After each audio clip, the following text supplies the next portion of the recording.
Meu futuro genro não parava de perguntar sobre o sítio da nossa família. Foram 5 vezes em 5 visitas. Eu achei que ele estava apenas curioso no começo, talvez tentando puxar assunto, mas a insistência dele tinha algo de estranho. No churrasco de véspera do casamento, aquele momento que deveria ser de alegria e celebração, minha filha se virou para mim e sussurrou com a voz trêmula: "Mãe, preciso te contar uma coisa." Naquela manhã, um dia antes de subir ao altar, ela tinha colocado um bilhete dobrado na minha mão, escondido sorrateiramente dentro do buquê de flores do campo. Eram 3 palavras escritas às pressas: "Mãe, me ajuda." No dia seguinte, eu estava parada na frente de 120 convidados do casamento, sentindo o peso de todos os olhares sobre mim. Eu tinha 2 escolhas difíceis pela frente: cancelar o casamento de forma discreta, inventando uma desculpa qualquer para mandar todos para casa, ou expor ele, aquele homem que enganou a todos nós, na frente de todo mundo. Eu respirei fundo e escolhi a justiça. Obrigada por assistir. Se histórias sobre coragem, proteção de família e justiça tocam você, por favor curta e se inscreva no canal.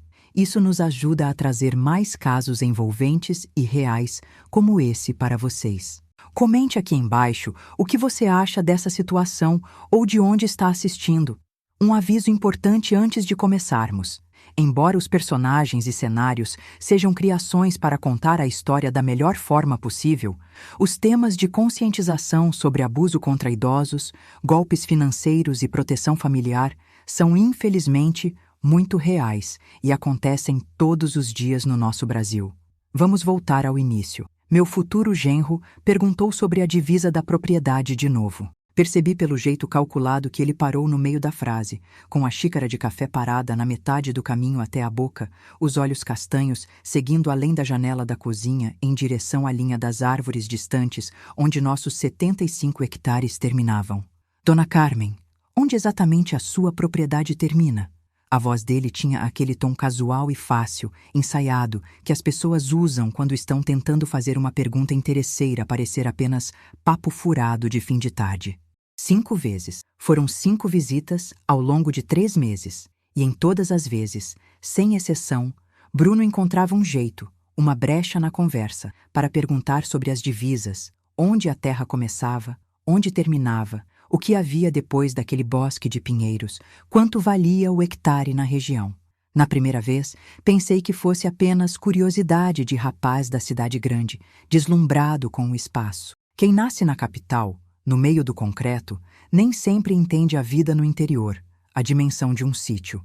Mas 30 anos trabalhando como diretora de escola, lidando com todo tipo de gente, tinham me ensinado a reconhecer padrões de comportamento. E o padrão de Bruno Henrique estava começando a aparecer com o de um aluno problemático, rondando a secretaria, medindo o terreno antes de finalmente pedir alguma coisa ou aprontar. Logo depois daqueles pinheiros eu disse, mantendo o tom leve, mas já com uma pulga atrás da orelha: "O riacho marca o limite do lado oeste, dividindo com o vizinho." Bruno concordou com a cabeça lentamente, os olhos castanhos fixos no pasto, calculando. Aos 33 anos, ele parecia ter saído de um comercial de banco de investimentos ou de uma revista de moda masculina, com uma camisa polo impecável sem nenhum amassado, calças de sarja de marca que provavelmente custavam mais do que a minha conta de luz do mês inteiro e um relógio dourado que brilhava com a luz do sol da tarde. Ele era bonito daquele jeito calculado e frio que alguns homens conseguem ser, com cabelo escuro penteado profissionalmente e um sorriso branco que mostrava exatamente a quantidade certa de dentes para encantar, mas que não chegava aos olhos. "Um belo pedaço de chão", disse ele, sem desviar o olhar da paisagem. "Deve valer uma nota preta tão perto da cidade turística, com essa vista e essa localização privilegiada." Lá estava, a pergunta por trás da pergunta, a cifra por trás do elogio. "É o meu lar", eu disse simplesmente, tentando encerrar o assunto, sentindo um frio na barriga que não era bom. Raquel apareceu do corredor naquele momento, minha filha radiante do jeito que as pessoas na casa dos 30 ficam quando acabaram de ficar noivas e acham que encontraram o príncipe encantado. Ela tinha herdado os olhos castanhos e calorosos do pai e o meu queixo teimoso, embora naquele momento aquele queixo estivesse erguido para defender Bruno, como se ela sentisse a minha tensão no ar. Mãe, não liga para o Bruno, ela disse rindo. Ele só está interessado na vida no campo. É novidade para ele. Você sabe como nós, que vivemos na cidade, somos curiosos com essas coisas de fazenda. Nós, que vivemos na cidade. Aquela frase doeu. Raquel tinha crescido nesta terra, correndo por esses pastos, mas 6 anos na capital trabalhando como designer gráfica aparentemente tinham apagado as raízes dela do interior, ou pelo menos a deixado cega para a malícia da cidade grande. Sorri para minha filha. Um sorriso fraco, engolindo o desconforto que estava se formando no meu peito como nuvens pesadas de chuva sobre a serra antes de uma tempestade. Talvez eu estivesse sendo paranoica, pensei. Talvez Bruno realmente estivesse apenas curioso, impressionado com a beleza do lugar. Talvez a solidão de 3 anos como viúva tivesse me deixado desconfiada demais, amarga, com medo de qualquer homem que mostrasse interesse na minha única filha e no nosso patrimônio. Mas a voz de Felipe, meu falecido marido, ecoou na minha memória com clareza. Meu marido se foi há 3 anos, levado de repente por um ataque cardíaco enquanto trabalhava na fundação da casa de um cliente, fazendo o que amava, aos 63 anos. Confie no seu instinto, Carmen, ele costumava dizer quando eu chegava da escola frustrada com o comportamento estranho de algum aluno ou pai, especialmente sobre as verdadeiras intenções das pessoas. O instinto não falha, ele dizia. E meu instinto estava gritando agora, um alarme alto e claro dentro da minha cabeça. Então, quais são os planos finais para o casamento? Perguntou Bruno, virando-se da janela com aquele sorriso ensaiado que parecia ter sido treinado em frente ao espelho, mudando de assunto tão rápido que quase me deixou tonta. O buffet ligou para mim hoje cedo, continuou ele, checando as unhas impecáveis. Eles precisam confirmar o número exato de convidados até sexta-feira sem falta, senão vão cobrar taxa extra. Nós passamos os 20 minutos seguintes discutindo a disposição dos lugares nas mesas, a cor das toalhas e os arranjos de flores do campo que Raquel tanto queria. Bruno interpretava o papel de noivo atencioso com maestria, concordando com tudo, sorrindo nos momentos certos, enquanto eu, com um nó na garganta, interpretava a futura sogra feliz e realizada. Quando eles finalmente foram embora no carro importado e blindado de Bruno, levantando uma nuvem de poeira vermelha na nossa estrada de terra, eu fiquei parada na mesma janela da cozinha, imóvel, olhando para a linha das árvores na qual ele estava tão interessado, sentindo que aquela poeira demoraria a baixar. O sol da tarde pintava a serra em tons dramáticos de dourado e roxo, e o silêncio voltou a reinar no sítio. Em algum lugar no pasto, um gavião gritou, um som solitário que combinava com o meu estado de espírito. Esta terra tinha sido o sonho de Felipe, o lugar sagrado onde construímos cada tijolo das nossas vidas. Agora, pela primeira vez, parecia algo que Bruno estava medindo, calculando o preço por metro quadrado, fatiando em lotes mentais. Caminhei devagar até a antiga mesa de Felipe no escritório, um santuário que eu mantinha intocado, cercada por plantas da construtora que ele passou 40 anos levantando com suor e honestidade. Minhas mãos estavam mais firmes do que eu esperava quando peguei o celular, embora meu coração batesse descompassado. Andréia tinha sido a advogada de confiança de Felipe por décadas e depois se tornou a minha rocha jurídica depois que ele morreu.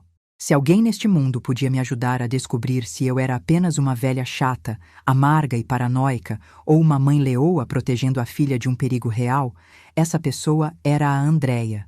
Encontrei o número dela na agenda, meu dedo pairando, hesitando sobre o botão de chamar. Se eu estivesse errada, Raquel nunca me perdoaria por duvidar do homem que ela amava com tanta devoção. Mas se eu estivesse certa, o risco era alto demais para ignorar.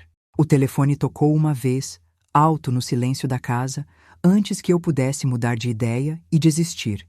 Naquela noite, sentei na antiga cadeira de couro de Felipe, que ainda tinha o formato do corpo dele, cercada por projetos que ele nunca terminaria e ferramentas que nunca mais tocaria. 3 anos se passaram, e eu ainda não conseguia me obrigar a limpar ou organizar aquele espaço, como se mexer ali fosse apagar a presença dele. Os óculos de leitura estavam exatamente onde ele os tinha deixado na última noite, ao lado de uma caneca de café lascada que dizia: melhor construtor do mundo. Eu estava prestes a discar para Andréia quando algo me fez parar o movimento. Eu precisava pensar nisso com calma, frieza. Precisava rebobinar o filme e lembrar exatamente como tínhamos chegado até aqui. Bruno tinha entrado nas nossas vidas no Natal passado como um presente inesperado. Raquel tinha ligado na semana anterior, sem fôlego de tanta empolgação, dizendo que tinha encontrado um novo amor. Mãe, estou levando alguém para casa para a ceia. O nome dele é Bruno. Acho que você vai adorar ele. Ele é diferente. Passei aquela quarta-feira inteira na cozinha, preparando o pernil assado e a farofa de bacon que ela adorava, em uma casa que parecia grande e vazia demais para uma pessoa só, imaginando que tipo de homem tinha capturado a atenção e o coração blindado da minha filha. Raquel tinha sido extremamente cautelosa sobre namorar desde o desastre emocional dela 3 anos atrás, com aquele namorado que tinha pegado dinheiro emprestado e desaparecido no mundo. Bruno Henrique tinha entrado pela minha porta naquela quinta-feira de Natal, parecendo que tinha saído de um catálogo de moda masculina de luxo. O aperto de mão era firme e confiante, o sorriso caloroso e envolvente, vestindo um suéter caro de cachemira que provavelmente custava mais do que a minha compra de mercado do mês inteiro. Dona Carmen, Raquel me contou tanto sobre este lugar, disse ele, com os olhos varrendo a sala grande, avaliando cada móvel, cada quadro. É lindo, muito rústico e elegante. Há quanto tempo a senhora mora aqui? 28 anos, respondi com orgulho. Meu marido e eu compramos quando Raquel tinha apenas 2 anos de idade. Seu falecido marido, ele disse suavemente, baixando o tom de voz em respeito simulado. Sinto muito pela sua perda. Raquel diz que ele era um homem incrível, um exemplo. O almoço de Natal tinha sido agradável, tenho que admitir. Bruno elogiou a comida repetidas vezes, fez perguntas atenciosas sobre meus 30 anos como diretora de escola, fez Raquel rir de um jeito leve que eu não ouvia há anos.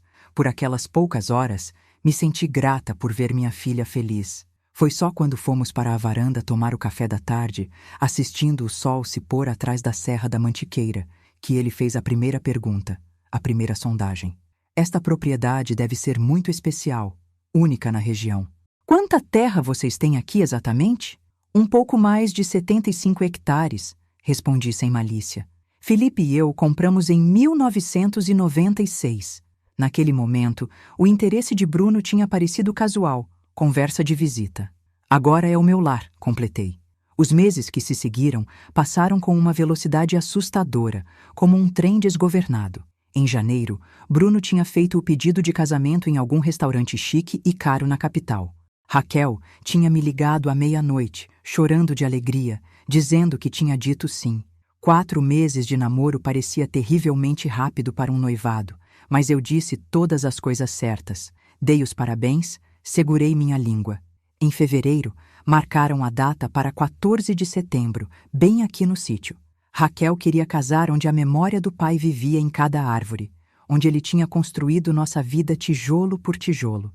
Mas a cada visita que Bruno fazia para ajudar a planejar o casamento, juntando-se a nós para os almoços de domingo, as perguntas vinham, sutis como veneno, sempre sobre a terra, as divisas, o que havia além da nossa cerca. O valor do metro quadrado tão perto da cidade turística estava subindo? Ele sabia das cotações. Tinha notado outra coisa também, algo que me incomodava profundamente. O jeito que os olhos dele rastreavam o cômodo quando pensava que ninguém estava olhando, como se estivesse catalogando os bens, calculando o valor de revenda. O jeito que guiava as conversas no jantar para finanças, inventário, segurança a longo prazo, investimentos. É papo de consultor de investimentos, mãe, Raquel tinha dito, defendendo ele. Ele não consegue evitar, é deformação profissional.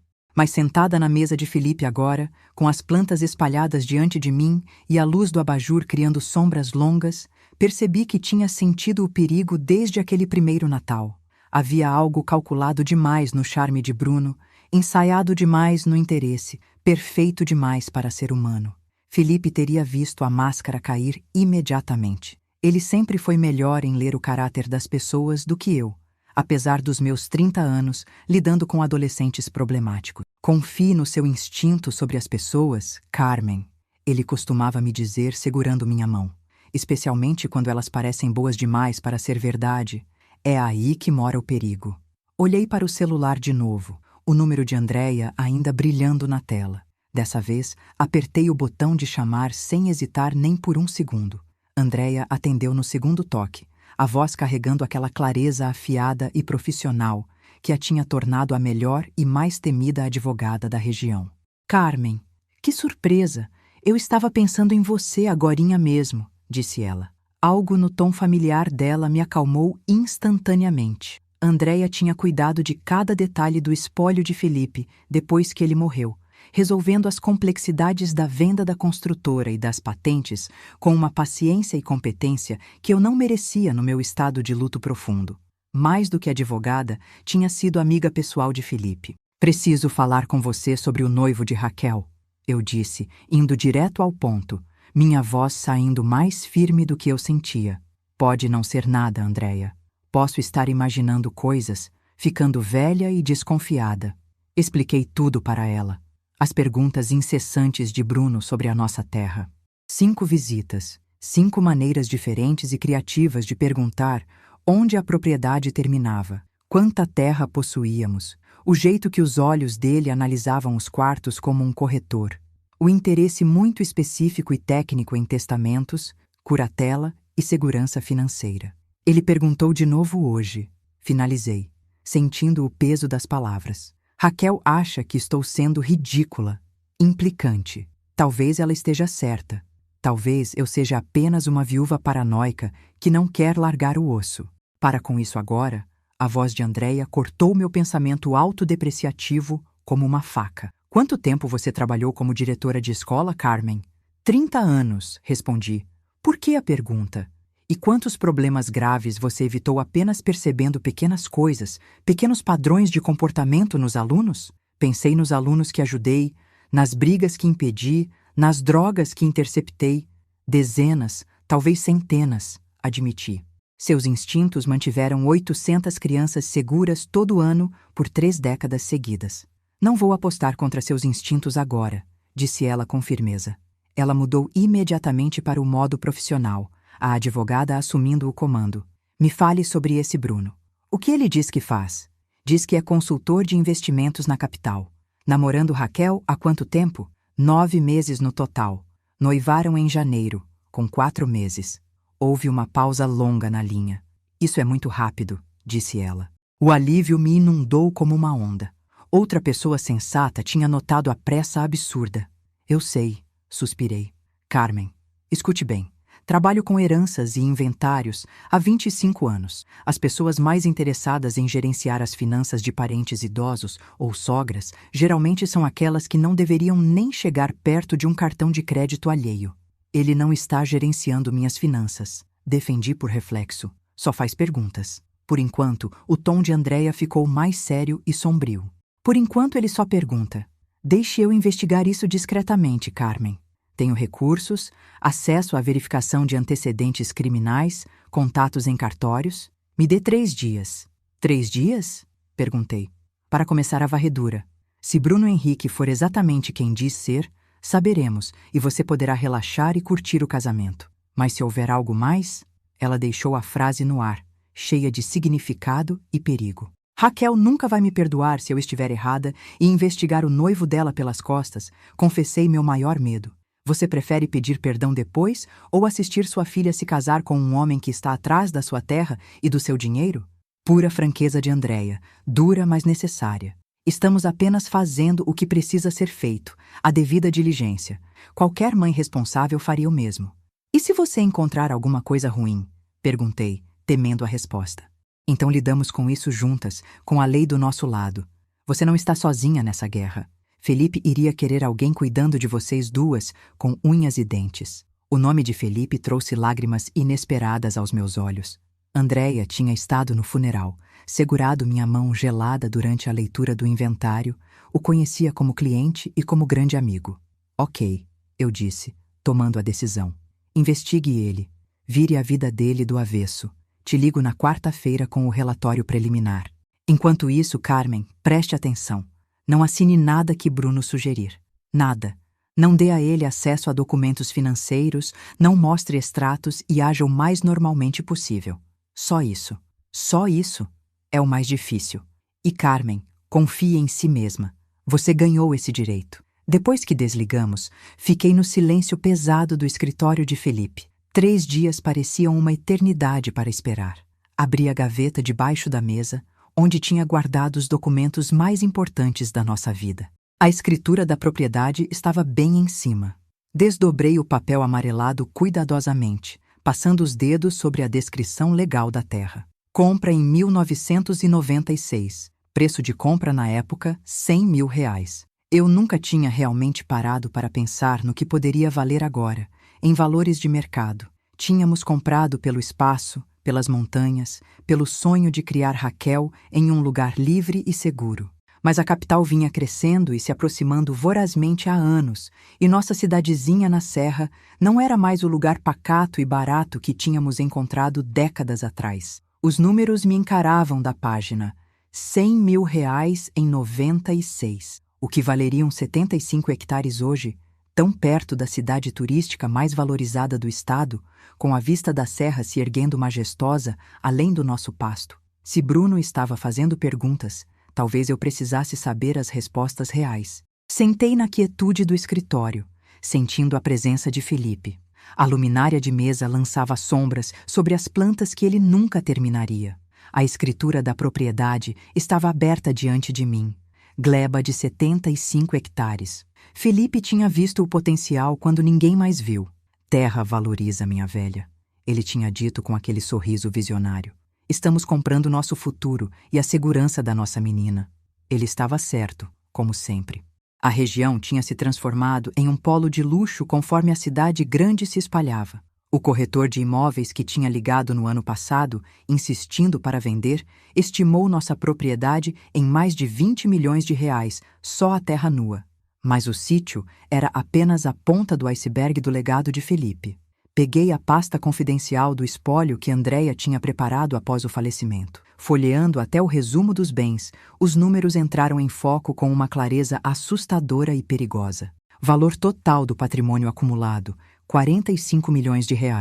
As terras representavam uns 20 milhões. O resto vinha de 40 anos de trabalho incansável de Felipe. Ele tinha vendido a construtora 2 anos antes de morrer por um valor altíssimo para uma multinacional. As patentes que ele criou, inovações de fundação que grandes empreiteiros ainda usavam no país todo, traziam uma renda anual excelente de royalties. A carteira de investimentos era sólida e conservadora. O seguro de vida também era considerável. Minha aposentadoria e os rendimentos davam um valor alto anualmente, muito mais do que eu precisava. Eu vivia com muito pouco, quase nada comparado ao que tinha. O resto acumulava no banco. Nunca tínhamos vivido como se tivéssemos dinheiro sobrando. Felipe dirigiu a mesma caminhonete a diesel por 15 anos, remendando ele mesmo. Eu usei o mesmo casaco de lã por uma década. Raquel cresceu usando roupas simples, estudando em escola boa, mas sem luxos, nunca passando necessidade, mas nunca esbanjando como os ricos da cidade. Dinheiro muda as pessoas. Carmen, Felipe costumava dizer depois de ver famílias de clientes destruídas por causa de brigas de herança. O próprio irmão dele não falava com ele há 5 anos, por causa de uma disputa pequena de dinheiro emprestado. No momento em que as pessoas sabem que você tem muito, começam a calcular quanto podem tirar. Melhor voar abaixo do radar, ser invisível. Então, tínhamos uma caminhonete velha na garagem, roupas práticas de trabalho, nada de férias luxuosas na Europa, apenas a terra e a vida simples que tínhamos construído com amor. Felipe tinha começado como ajudante de carpinteiro aos 18 anos, carregando madeira. Nos conhecemos quando ele tinha 26, construindo um anexo na minha escola, sujo de cimento. Ele me pediu em casamento 6 meses depois, com um anel simples que ele mesmo tinha feito na oficina. Vou construir uma vida sólida para você, prometeu ele. E ele construiu, não pela riqueza, mas porque amava criar algo duradouro e seguro. O ataque cardíaco o levou aos 63 anos, uma idade em que ele ainda tinha tanta vida e tantos projetos pela frente, enquanto trabalhava na fundação para a casa de um cliente, fazendo exatamente o que mais amava. Eu o encontrei debruçado no volante da caminhonete na nossa entrada de Cascalho, parecendo que estava apenas descansando os olhos, mas ele já tinha partido para outro plano antes mesmo da ambulância apontar na estrada. 3 anos se passaram desde aquele dia cinzento, e eu ainda me pego procurando por ele na varanda algumas manhãs, esperando sentir o cheiro do café dele ou ouvir o barulho das botas no assoalho de madeira. Depois que ele morreu e o silêncio tomou conta da casa, Andréia, com sua eficiência habitual, ajudou a estruturar fundos fiduciários e cláusulas de proteção, blindando o patrimônio de Raquel. Nenhum marido, namorado ou aventureiro poderia acessar 1 centavo do espólio de Felipe sem o consentimento explícito e assinado dela. E mesmo assim, com travas jurídicas, uma lição amarga aprendida com o divórcio desastroso do irmão dele anos atrás. A herança seria apenas e unicamente de Raquel, protegida por camadas de burocracia que Felipe desenhou como se fosse uma fortaleza. Eu nunca tinha contado à minha filha os números exatos da nossa fortuna, preferindo que ela valorizasse o trabalho e não o saldo bancário. Ela sabia que éramos donos do sítio, sabia que eu estava confortável e não passava necessidades, mas 45 milhões de reais? Se ela soubesse dessa cifra astronômica, insistiria para que eu vendesse tudo, me mudasse para um apartamento de luxo na cidade cheio de seguranças e deixasse essa vida dura para trás. Ela não entendia, na sua inocência, que esta terra não era sobre dinheiro, cotação ou investimento. Era o sonho de Felipe materializado em grama, madeira e água. Agora Bruno estava rondando como um lobo, e o mais irônico era que ele não tinha ideia do tamanho real da presa que estava caçando. Os registros públicos do cartório mostravam o tamanho da nossa terra, os 75 hectares, mas a venda da empresa, as patentes industriais, os investimentos bancários, esses eram privados, invisíveis para quem olhava de fora. Nosso estilo de vida modesto e sem ostentação escondia o resto, exatamente como Felipe queria e planejou.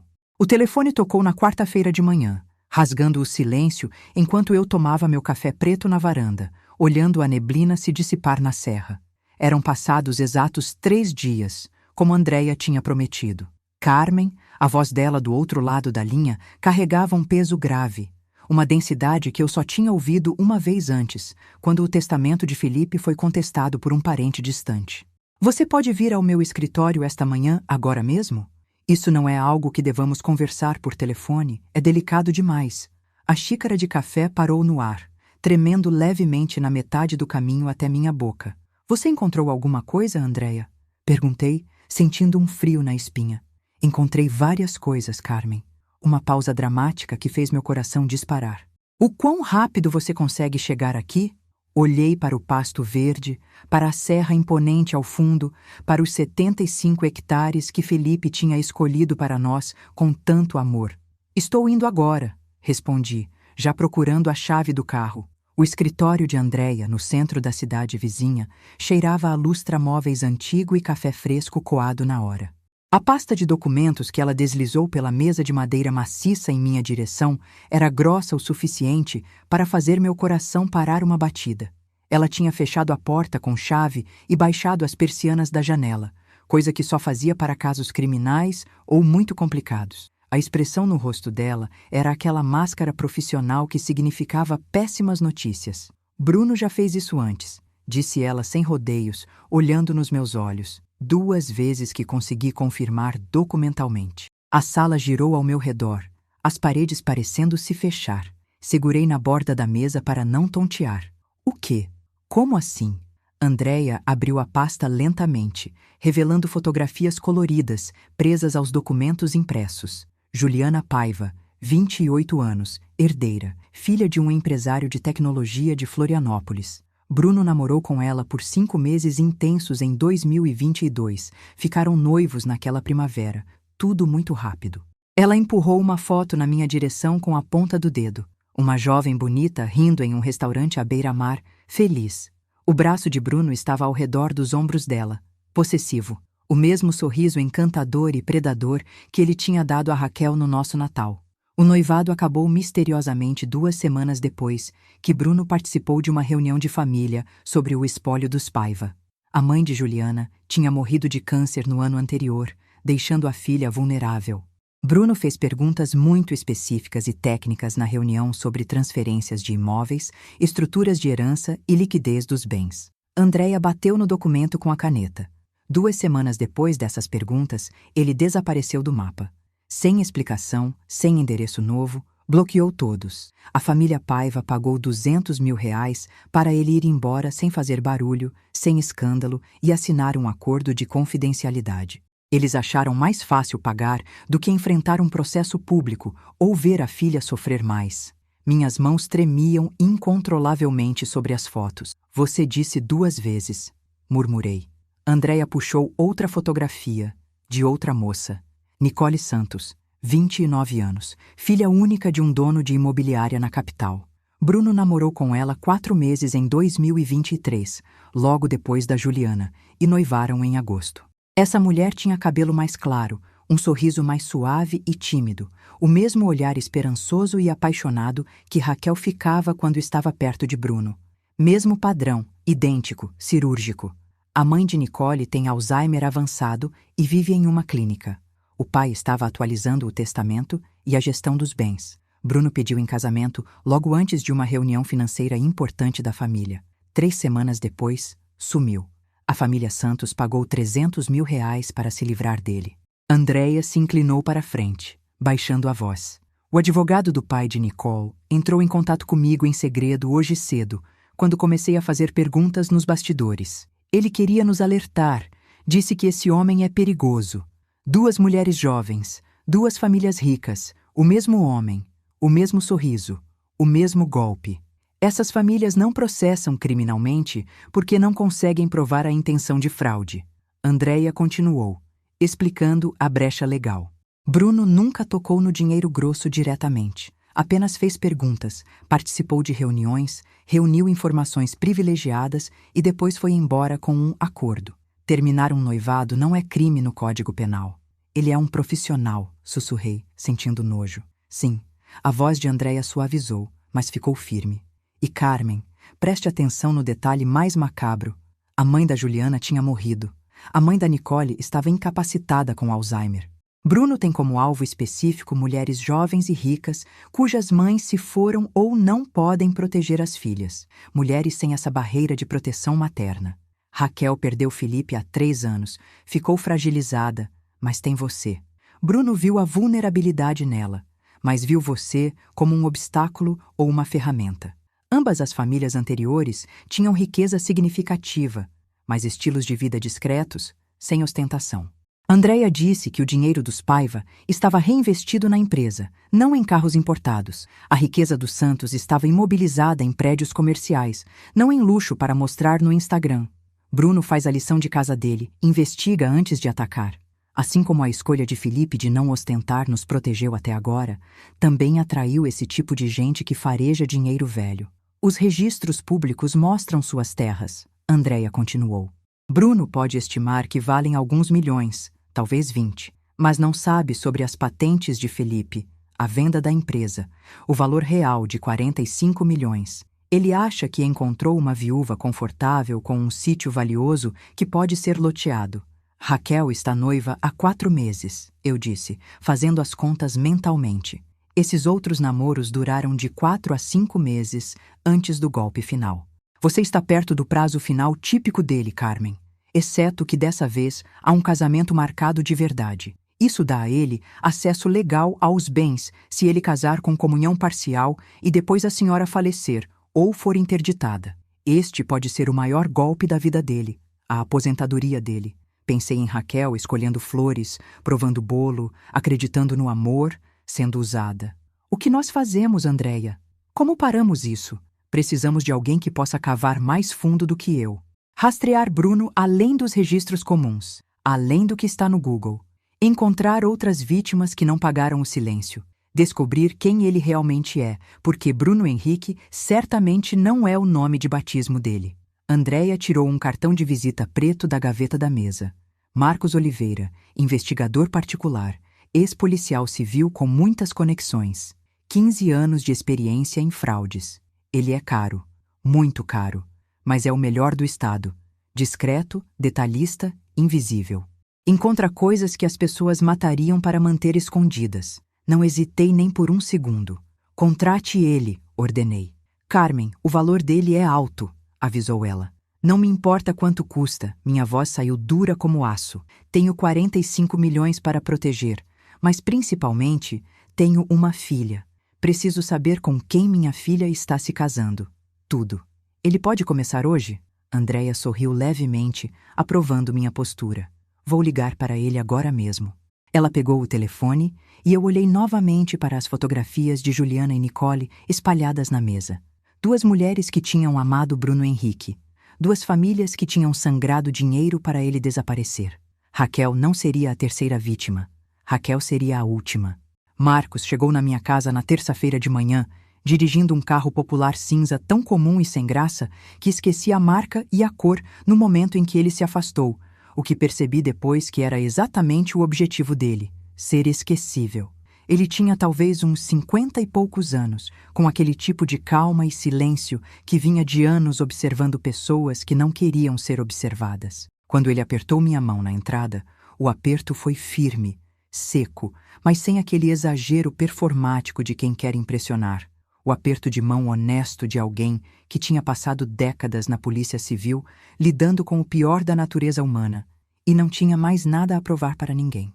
Dona Carmen, disse ele, a voz tranquila e grave, sem rodeios desnecessários. A Andréia falou muito bem da senhora, da sua história. Ela falou muito bem de você também, Marcos, respondi, abrindo a porta e levando-o para dentro da sala. Embora ela tenha dito principalmente que você é detalhista e discreto, o que é exatamente o que eu preciso agora. Um leve sorriso, quase imperceptível, apareceu no canto da boca dele. Tento ser, senhora, é o que me mantém vivo nesse ramo. Começamos a varredura na cozinha, o coração da casa, onde Bruno tinha ficado 5 vezes paralisado, perguntando sobre as divisas da propriedade com aquele olhar de cobiça. Marcos andou pelo espaço devagar, como se estivesse lendo o ambiente, absorvendo a energia. Ele verificava onde as pessoas olhavam naturalmente, por onde andavam, os ângulos de visão, lugares onde alguém poderia ficar parado se estivesse tentando parecer casual, enquanto observava algo importante. É aqui que a maioria das conversas de vocês acontece? Perguntou ele, apontando para o balcão de granito. Sim, respondi.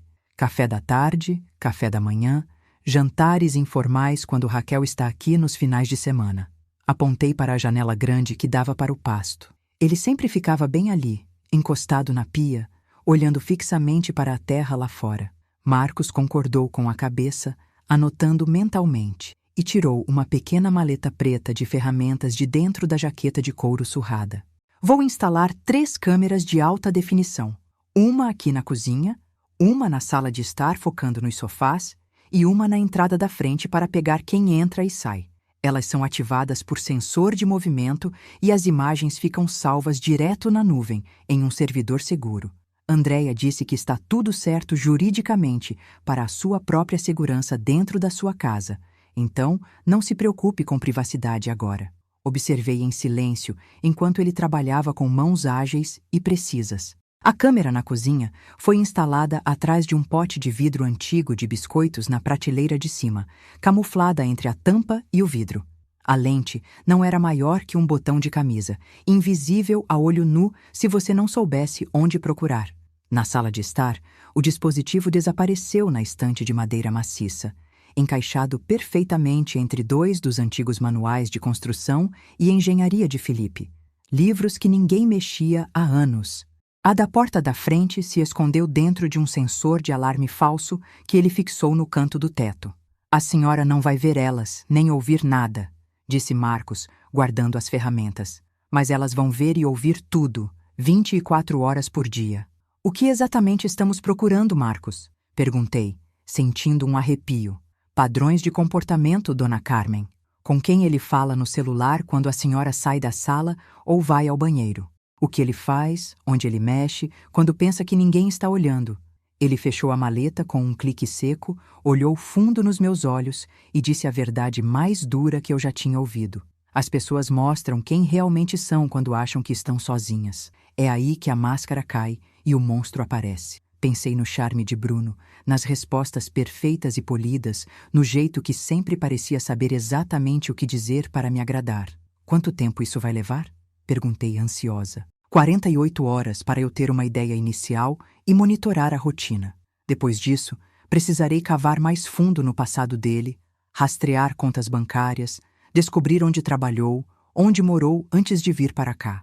Ele fez uma pausa significativa. Andrea mencionou 2 casos anteriores com o mesmo perfil. Isso não é coincidência, é um padrão criminoso. E padrões têm origens, e origens têm nomes e rostos, eu disse calmamente, completando o pensamento dele. Exatamente, concordou ele. Caminhamos pelo sítio depois disso, para que ele entendesse a geografia do lugar. Marcos perguntou sobre as cercas, sobre as estradas de terra que davam acesso aos fundos, sobre os vizinhos mais próximos. Ele anotava tudo obsessivamente em um pequeno caderno de capa preta, do mesmo tipo que Felipe costumava carregar no bolso da camisa de flanela quando estava planejando uma obra grande. A semelhança daquele gesto profissional fez meu peito apertar de saudade. A senhora está protegendo sua filha, disse Marcos, enquanto estávamos parados perto do galpão de ferramentas, olhando à vista. A serra se erguia majestosa atrás de nós, com a neblina fria cobrindo o topo naquele dia cinzento de agosto. Isso não é paranoia de viúva, Dona Carmen. Isso é ser mãe de verdade. Todo mundo continua me dizendo isso para me consolar, eu disse, abraçando meu próprio corpo contra o vento frio. Mas não torna as coisas mais fáceis, nem diminui o medo de estar errada. Não é para ser fácil, retrucou ele, guardando o caderno no bolso. Mas tem que ser feito. Doa a quem doer. O custo financeiro dele era alto, eu sabia.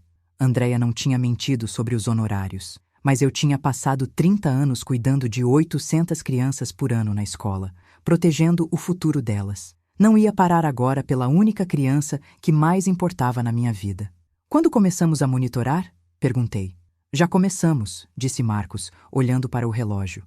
As câmeras ficam online hoje à noite. Vou monitorar tudo pelo meu computador e aviso qualquer coisa estranha imediatamente. Ele me entregou um cartão branco simples com um único número de telefone celular impresso. Se vir alguma coisa, se sentir qualquer coisa, ligue a qualquer hora do dia ou da noite. Coloquei o cartão no bolso como se fosse um amuleto. 48 horas, repeti.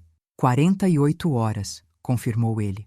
2 dias depois, Marcos estava de volta à minha mesa da cozinha, sentado no mesmo lugar onde Bruno costumava sentar.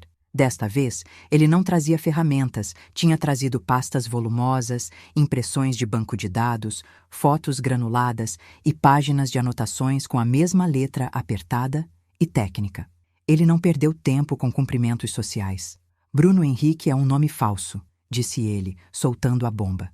As palavras caíram na mesa como uma pedra pesada jogada em água parada. Senti o choque físico se espalhar pelo meu peito. Minhas mãos ficaram geladas. Minha cabeça girou. O quê? Como assim falso? Marcos deslizou uma página impressa pela mesa em minha direção. Era a cópia de uma carteira de motorista emitida em 2021. O rosto na foto era inconfundivelmente de Bruno, o noivo da minha filha. Mas o nome impresso ao lado não era Bruno Henrique. O nome verdadeiro dele é Breno de Moraes, disse Marcos com voz grave. E ele tem um mandado de prisão preventiva em aberto no estado vizinho por estelionato e formação de quadrilha. Marcos espalhou os documentos na mesa de madeira e o sangue nas minhas veias virou gelo. Breno de Moraes, repetiu ele, apontando para uma foto de ficha policial de 2019. O rosto era de Bruno, mas parecia mais jovem, com uma expressão mais dura, sem o sorriso de comercial de pasta de dente. Foi preso por fraude financeira contra idosos. Pagou a fiança na época e desapareceu do mapa antes do julgamento acontecer. Como ele virou Bruno Henrique? Perguntei, tentando entender a logística da mentira. Documentos falsos, muito bem feitos, nível profissional. Marcos puxou outra página com registros de cartório. Ele planejou tudo. Criou uma nova vida, um novo CPF, um novo passado limpo. Tem mais, disse Marcos calmamente, vendo meu estado de choque. E a senhora não vai gostar nada do que eu vou mostrar agora. Encontrei isso nos arquivos antigos da garagem de Felipe. naquelas caixas de papelão que estavam juntando poeira e teias de aranha por 3 anos. Ele colocou uma pasta velha e empoeirada sobre a mesa limpa. Dentro da caixa marcada com caneta grossa, 2008, processos judiciais, havia uma pasta específica, falência da construtora Moraes. A primeira página mostrava uma fotografia de jornal recortada. Um homem na casa dos 50 anos, com o rosto retorcido de raiva e desespero, parado diante de um prédio inacabado com vigas expostas.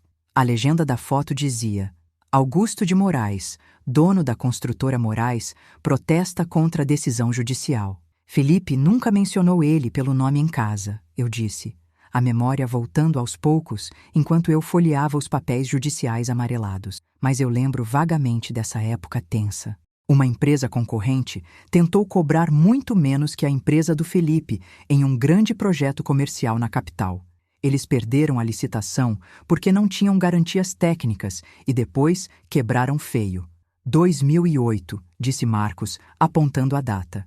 A crise mundial pegou muita gente. A construtora Moraes já estava perdendo dinheiro e clientes há anos, mal das pernas. Quando perderam aquele contrato grande e milionário para a empresa sólida de Felipe, foi o fim da linha, a gota d'água.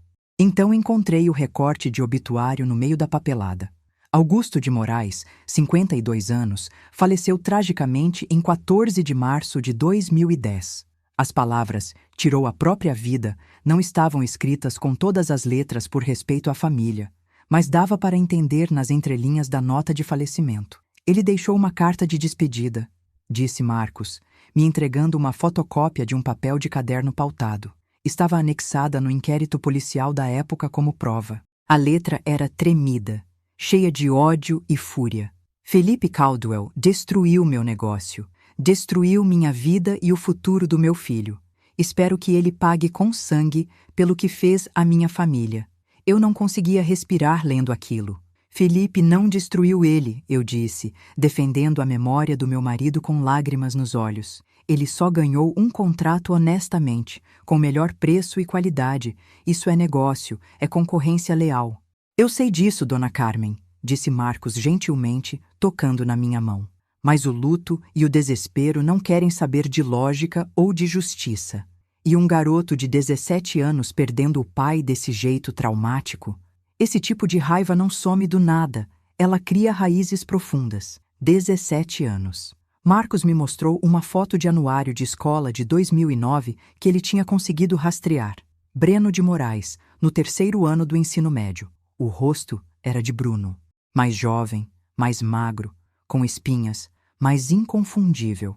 Ele viu o pai perder tudo, a honra, o dinheiro, depois morrer, disse Marcos. E culpou Felipe por cada desgraça. Mesmo depois que seu marido faleceu do coração, a raiva do Breno ficou viva. Ela só encontrou um novo alvo para descarregar o ódio. Raquel. Pensei no Natal passado, naquela ceia farta, em Bruno perguntando com aquele sorriso falso sobre a terra, o negócio da família, as coisas que Felipe tinha construído com tanto sacrifício. Eu, na minha ingenuidade de mãe querendo ver a filha feliz, pensei que ele estava apenas curioso, interessado em fazer parte da família. Mas não, ele estava fazendo um inventário de guerra, catalogando o inimigo. Ele não está apenas atrás do dinheiro, eu disse, a voz falhando, sentindo o peso daquela revelação cair sobre meus ombros. Não, Dona Carmen. Marcos fechou o arquivo com um baque surdo na mesa. Ele está atrás de vingança pura e simples. Ele quer destruir o que Felipe construiu, o legado, a terra, a família, e ele está disposto a usar Raquel, a filha do homem que ele odeia, como ferramenta para fazer isso. A sala pareceu diminuir de tamanho, as paredes se fechando sobre mim. Pensei no sorriso radiante de Raquel, na empolgação infantil dela com os preparativos do casamento, no jeito que ela tinha defendido Bruno com unhas e dentes quando levantei minhas primeiras preocupações tímidas. Ela não tinha a menor ideia de que era uma arma na mão de um homem doente. O que nós fazemos, Marcos? Perguntei, sentindo o pânico subir pela garganta. Nós paramos ele, disse Marcos com frieza profissional. Mas temos que ser muito inteligentes, cirúrgicos. Se ele souber que descobrimos a identidade dele, Ele vai desaparecer na fumaça, exatamente como fez em 2019. E Raquel, apaixonada como está, nunca vai acreditar em nós sem provas concretas, irrefutáveis. Ela vai achar que eu estou sabotando a felicidade dela. Então nós conseguimos provas, disse eu, decidida. Já temos algumas indiciárias, Marcos bateu nos arquivos. Mas precisamos de mais. Precisamos pegar ele no flagra cometendo um crime grave agora, em tempo real. As câmeras, eu disse lembrando dos olhos eletrônicos escondidos. As câmeras são um excelente começo. Marcos se levantou, recolhendo os papéis. Mas, Dona Carmen, a senhora precisa entender a gravidade de uma coisa. Breno de Moraes passou 14 anos alimentando esse ódio, planejando isso cada dia da vida dele. Ele não vai parar porque pedimos com educação ou porque mostramos um papel. Ele vai até o fim. Olhei mais uma vez para a foto do pai dele no jornal velho, para a raiva imortalizada naqueles olhos, e pensei no filho carregando aquela herança maldita por mais de uma década. Ele não quer só meu dinheiro, repeti para mim mesma. Quer arruinar tudo o que Felipe representava, cuspir na memória dele e está disposto a destruir a vida de Raquel para fazer isso. Sim, disse Marcos, colocando a mão no meu ombro. E é exatamente por isso que não podemos deixar ele dar mais nenhum passo. O meu telefone tocou às 8 daquela noite. Logo quando Marcos tinha ido embora, e eu estava sozinha na cozinha tentando processar o horror de tudo aquilo. Quando o nome da doutora Laura apareceu na tela iluminada, meu estômago embrulhou violentamente. Médicos de família não ligavam para pacientes fora do horário comercial, a menos que algo estivesse muito errado ou alguém tivesse morrido. Carmen, a voz dela parecia cautelosa, tensa. Estou ligando como sua médica de confiança, mas também como sua amiga de longa data. Eu preciso te contar uma coisa urgente. É sobre o Bruno. Afundei na cadeira de Felipe, sentindo as pernas tremerem. O que tem ele, Laura? Ele veio me ver no consultório na segunda-feira passada, dia 5 de agosto, disse ela. Pausou, como se escolhesse as palavras. Ele marcou uma consulta para ele, mas passou o tempo todo falando de você. Disse que estava muito preocupado com a sua saúde mental. Segunda-feira foi o dia antes de Marcos chegar. Antes mesmo de eu ter confirmado a identidade real de Bruno. Preocupado com o que exatamente? Perguntei, segurando o telefone com força. Ele disse que você estava esquecendo coisas importantes, se repetindo nas conversas, ficando confusa com datas e nomes. A voz dela ficou séria, profissional.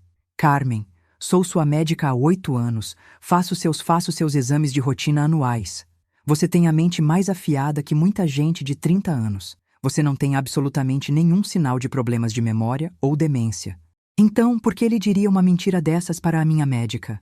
Foi exatamente isso que me acendeu o alerta vermelho, disse Laura. Ouvi o barulho de papéis sendo folheados do outro lado da linha. Ele não fez perguntas genéricas. Ele fez perguntas muito específicas, técnicas. Perguntou quais são os sinais clínicos iniciais de demência senil. Perguntou quais remédios psiquiátricos afetam o julgamento e a capacidade de decisão. Perguntou como se faz legalmente para interditar alguém que não está mais bem da cabeça, como funciona o processo de curatela. A sala girou ao meu redor. Interditar. Tirar minha autonomia. Ele perguntou sobre calmantes fortes, continuou Laura, implacável. Zolpidem, especificamente, aquele remédio para dormir. Perguntou sobre dosagens altas, 20 miligramas ou mais, quais os efeitos colaterais em idosos, quanto tempo a substância fica detectável no sangue e na urina. Ela soltou o ar pesadamente. Carmen, escute bem o que vou dizer. Ele não estava perguntando como um genro preocupado querendo ajudar. Ele estava pesquisando como dopar alguém. Pensei em Bruno na minha cozinha tantas vezes, se oferecendo sorrindo para fazer o café, servindo meu chá da tarde, insistindo para eu beber água. Sempre tão prestativo, tão bom moço. Você acha que ele estava planejando me drogar, Laura? Perguntei, a voz saindo num sussurro horrorizado. Acho que ele estava planejando fazer você parecer mentalmente incapaz, disse Laura, a voz tremendo de indignação. Se você parecesse confusa em público, esquecida, incapaz de tomar decisões simples, caindo pelas tabelas de sono, ele poderia usar isso. Poderia pedir sua interdição judicial, assumir a curatela, controlar suas finanças, sua propriedade, vender as terras, tudo, usando a assinatura da Raquel como fachada. Ele poderia fazer isso legalmente? Sim, infelizmente já vi acontecer com famílias que brigam por herança. Ele só precisaria de laudos e testemunhas da sua loucura. Pausou.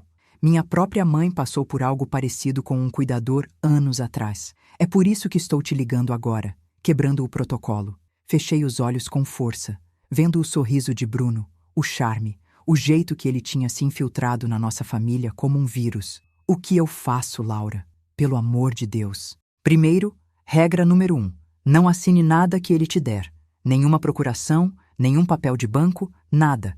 Se ele insistir, diga que quer sua advogada presente para ler. Andréia já me alertou sobre isso. Confirmei. Ótimo. Segundo, e mais importante, tome muito cuidado com o que você come e bebe quando ele estiver por perto na sua casa. Não deixe seu copo dando sopa na mesa. Se algo tiver um gosto estranho, metálico ou amargo, não tome, cuspa fora. Pensei no café que tinha jogado na pia na semana passada porque estava com um gosto estranho, amargo demais. Eu tinha achado que o pó estava velho ou a cafeteira suja. Meu Deus! Zolpidem amassado não tem gosto forte se misturado em líquidos quentes ou bebidas com sabor, disse Laura. Uma dose alta, 20 miligramas, te deixaria sonolenta em minutos, falando nada com nada, tendo alucinações, perdendo o equilíbrio. Se alguém filmasse isso repetidamente e mostrasse para um juiz... As câmeras, sussurrei, lembrando do plano de Marcos. Marcos instalou câmeras escondidas hoje. Obrigada, Laura, sussurrei, sentindo as lágrimas quentes escorrerem. Por ligar, por se arriscar me contando isso. Você cuidou de tanta gente naquela escola por anos. Laura interrompeu com carinho. Alguém precisa cuidar de você agora. Depois que ela desligou, sentei no escritório escuro, apenas com a luz da lua entrando pela janela, olhando fixamente para o copo de água intocado na mesa de Felipe. Eu tinha servido aquela água 1 hora atrás, da torneira da cozinha. Não bebi. Em vez disso, pensei em todas as vezes que Bruno tinha estado nesta casa nos últimos meses. Cada oferta gentil de café, chá, suco, água gelada, o jeito que ele insistia em lavar a louça ou ajudar na cozinha. Ele estava testando, ensaiando, preparando o terreno para o golpe final. Ele não estava apenas tentando roubar meu dinheiro ou destruir o legado de Felipe por vingança. Ele estava disposto a me envenenar, a apagar minha mente para conseguir isso. Mandei mensagem para Marcos no aplicativo de mensagens seguro que ele instalou. Precisamos conversar amanhã cedo urgente. A resposta dele veio na hora, brilhando na tela. Já estou sabendo de tudo. Falei com a Andréia. Não coma nem beba absolutamente nada que o Bruno tocar. Vamos pegar ele no ato. Olhei para o copo de água de novo, sentindo nojo. Depois joguei o líquido na pia do banheiro. Bruno Henrique, ou melhor, Breno de Moraes, tinha passado 14 anos planejando essa vingança meticulosa, mas ele cometeu um erro fatal. Ele subestimou o instinto de proteção de uma mãe e a ética profissional de uma médica de família. E agora, nós estávamos prontos para a guerra. As 3 semanas arrastadas entre o aviso telefônico da doutora Laura e o dia de armar a armadilha final pareceram uma eternidade de tensão. Nos encontramos secretamente no escritório de Andréia em 15 de agosto, uma tarde chuvosa. A equipe estava reunida. Eu, Andréia, Marcos e a doutora Laura. Parecia coisa de filme policial, uma operação tática, mas era a minha vida real, a segurança da minha filha, a santidade do meu lar que estava em jogo. Precisamos de provas em vídeo irrefutáveis, disse Marcos, espalhando fotos impressas da minha cozinha na mesa de reunião de vidro. Pegar ele no flagra cometendo o crime é o único jeito de garantir que ele vá preso por muito tempo e não saia mais com uma fiança barata. E as câmeras que você já instalou, Marcos? Perguntei ansiosa. São boas, excelentes para monitoramento, mas preciso melhorar a qualidade para tribunal. Ele apontou para os pontos cegos marcados em vermelho nas fotos. Preciso de ângulos melhores, focados na bancada e gravação de áudio de alta fidelidade. Se ele falar qualquer coisa que o comprometa, ou se o som do comprimido sendo esmagado for captado, nós teremos gravado em alta definição. Doutora Laura se inclinou para a frente, com o rosto sério. Carmen, preste atenção. Você não pode beber nada, absolutamente nada que ele preparar nesse dia. Nem um gole para disfarçar. Precisamos do líquido intacto no copo para fazer o exame toxicológico no laboratório e provar a presença da droga.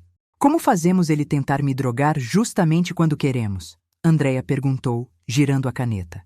Marcos bateu o dedo na foto da cozinha.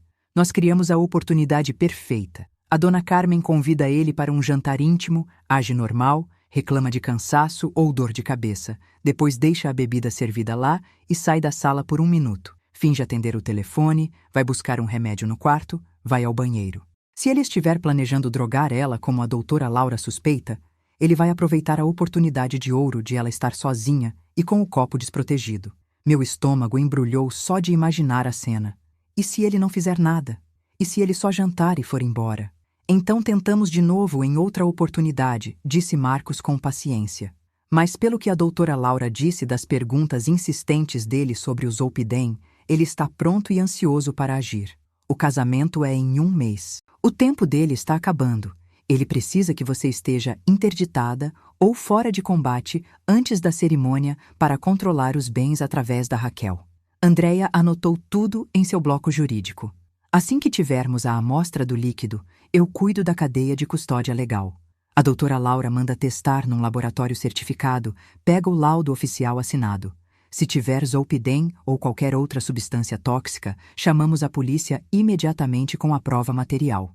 Falei com o delegado Fonseca, adicionou Laura. Ele é de confiança, amigo da família e está a par da situação. Ele vai nos dar suporte.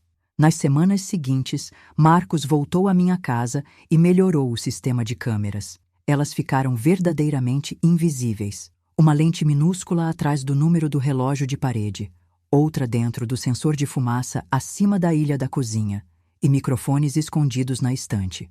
Ele não vai ver absolutamente nada, nem um fio solto, Marcos garantiu, ajustando o foco final no monitor do laptop dele enquanto testávamos o sistema de som. E o áudio vai ser perfeito, cristalino. Vamos ouvir até a respiração dele se ele estiver nervoso. O mais difícil, a parte mais torturante de todo esse processo, foi fingir que estava tudo bem, que éramos uma família feliz e normal. Bruno apareceu na minha casa 2 vezes durante aquelas semanas de espera, cada vez oferecendo para ajudar com algo, para fazer um café fresco, para servir o vinho no jantar de domingo quando Raquel estava lá. Em cada vez, eu sorri com todos os dentes, agradeci a gentileza e recusei educadamente, com o coração martelando contra as minhas costelas, sentindo o suor frio escorrer pelas costas de tanto medo. Raquel notou que eu estava diferente, mais calada, tensa. Mãe, você está bem mesmo? Você tem estado estranha ultimamente, distante. Só estresse dos preparativos do casamento, filha. Menti, me odiando por ter que mentir para ela olhando naqueles olhos castanhos preocupados. Quero que tudo seja perfeito para você, que nada dê errado. Ela me abraçou forte e eu a segurei como se fosse a última vez, pensando no que Bruno pretendia roubar dela. Não apenas o dinheiro ou a terra. Ele queria roubar a mãe dela, a sensação de segurança, a confiança dela no amor e nas pessoas. Marcamos a data da armadilha para 4 de setembro, uma quarta-feira, exatos 10 dias antes do casamento. Era perto o suficiente para Bruno estar desesperado e ansioso para agir, mas longe o suficiente para que pudéssemos processar as provas legais antes da cerimônia. Tem certeza absoluta de que quer fazer isso, Carmen? Andréia perguntou no dia anterior, preocupada com meu estado emocional. Pensei em Felipe, na vida honesta que tínhamos construído tijolo por tijolo, no futuro livre que eu queria para Raquel. Tenho certeza, respondi. Naquela noite liguei para Bruno, mantive a minha voz leve, casual e convidativa. A Raquel mencionou que você está na cidade amanhã resolvendo coisas do buffet. Gostaria de vir jantar aqui no sítio? Só nós dois. Sinto que não conversamos muito a sós ultimamente e eu adoraria conhecer melhor o meu futuro genro antes do grande dia. Ele concordou imediatamente, sem hesitar. Rápido demais. Ansioso demais. Perfeito, dona Carmen. Eu estarei aí. Perfeito, eu disse, minha mão tremendo ao desligar o telefone. Às 6 horas da tarde. O dia 4 de setembro chegou com um céu tão azul e limpo na serra que doía os olhos. Passei o dia na cozinha fazendo a carne de panela com batatas favorita do Felipe, a receita que eu conseguia fazer até dormindo de tanto que já tinha preparado. As minhas mãos se moviam através de movimentos familiares, cortando a cebola, temperando a carne, enquanto a minha mente corria pelo plano perigoso. Marcos mandou mensagem no meu celular às 5:30 da tarde. Estou em posição.